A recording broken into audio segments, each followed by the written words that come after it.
കൊലക്കേസ് പ്രതി എന്ന് സംശയിക്കുന്നയാളെ മകൻ വീട്ടിൽ ഒളിപ്പിച്ചു നിർത്തിയിരിക്കുന്നു.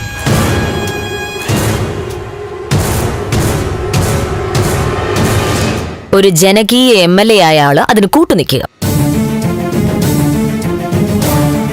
കഷ്ടമാണല്ലോ സിദ്ധാർത്ഥൻ സാർ താങ്കളുടെ സാമൂഹിക ബോധം. ദേവിക കുറ്റക്കാരിയല്ല. അത് തീരുമാനിക്കേണ്ടത് താങ്കളല്ല.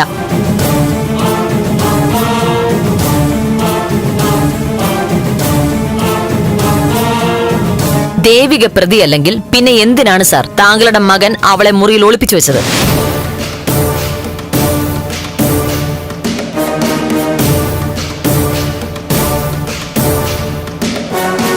പിന്നെ ഒരു വനിതാ IPS ഉദ്യോഗസ്ഥയെ സഹായിക്കാൻ മറ്റൊരു വനിത ഉണ്ടായിരുന്നുള്ളതുകൊണ്ട് എനിക്ക് ദേവിയെ കണ്ടെത്താൻ പറ്റി.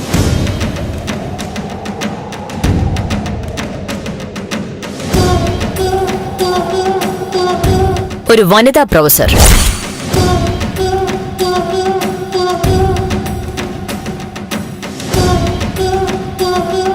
പ്രഭാവതി മാഡം, ദേവിക ഇവിടെയുണ്ടെന്ന് വിളിച്ചറിയിച്ചതിന് പ്രത്യേക നന്ദി.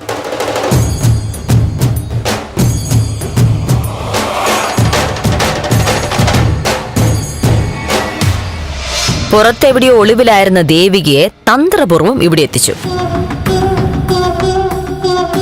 രജനിയുടെയും പ്രഭാവതിയുടെയും കണ്ണിൽപ്പെടാതെ സംരക്ഷിക്കുകയും ചെയ്തു.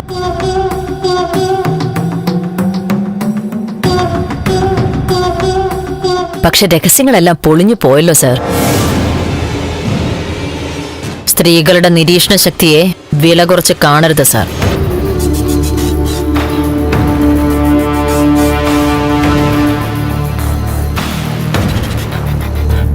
എത്ര ദിവസമായി ദേവി ഇവിടെ വന്നിട്ട്? അത് കുറച്ചു ദിവസമായി മാഡം. എന്നിട്ടെന്താ ഇതുവരെയായിട്ടും പോലീസിന് കീഴടങ്ങാതിരുന്നത്? മാഡം, എന്നെ ഇപ്പൊ അറസ്റ്റ് ചെയ്തോളൂ.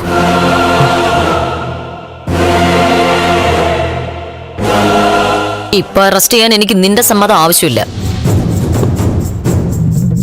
അത് ഞാൻ ചെയ്യുന്നുണ്ട്. ഇതുവരെ പോലീസിന് കീഴടങ്ങാത്തത് എന്തുകൊണ്ട് എന്നാണ് ഞാൻ ചോദിച്ചത്. കുറ്റം ചെയ്തത് ഞാനായതുകൊണ്ട്. മാഡം, ഞാൻ നേരത്തെ തന്നെ കുറ്റം ഏറ്റെടുത്തല്ലേ. എന്നെ അറസ്റ്റ് ചെയ്യണം. അല്ല, മീരയുടെ മരണത്തിന് ഉത്തരവാദി ഞാനാ.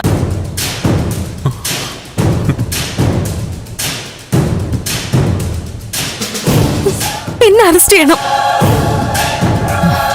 ഇന്ന് വൈകുന്നേരത്തിന് മുൻപേ യഥാർത്ഥ പ്രതിയെ എനിക്ക് കോടതിയിൽ ഹാജരാക്കിയേ പറ്റൂ. നിങ്ങളിങ്ങനെ തർക്കിച്ചോണ്ടിരുന്ന ഞാൻ പിന്നെ എന്താ ചെയ്യാ? രണ്ടിനെയും പിടിച്ച് അറസ്റ്റ് ചെയ്ത് ജയിലിടണം മാഡം. അങ്ങനെ അറസ്റ്റ് ചെയ്യാൻ പറ്റില്ലല്ലോ സാർ.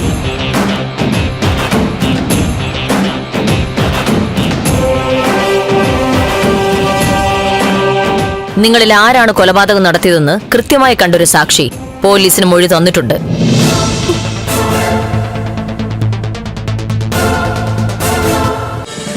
ഫ്ലവേഴ്സ് ഒരുക്കുന്ന കാഴ്ച വസന്തം യൂട്യൂബിൽ പ്രേക്ഷകർക്ക് ലൈവായി കാണാം. ഫ്ലവേഴ്സ് കോമഡിയിൽ ജോയിൻ ചെയ്യൂ, ആസ്വദിക്കൂ.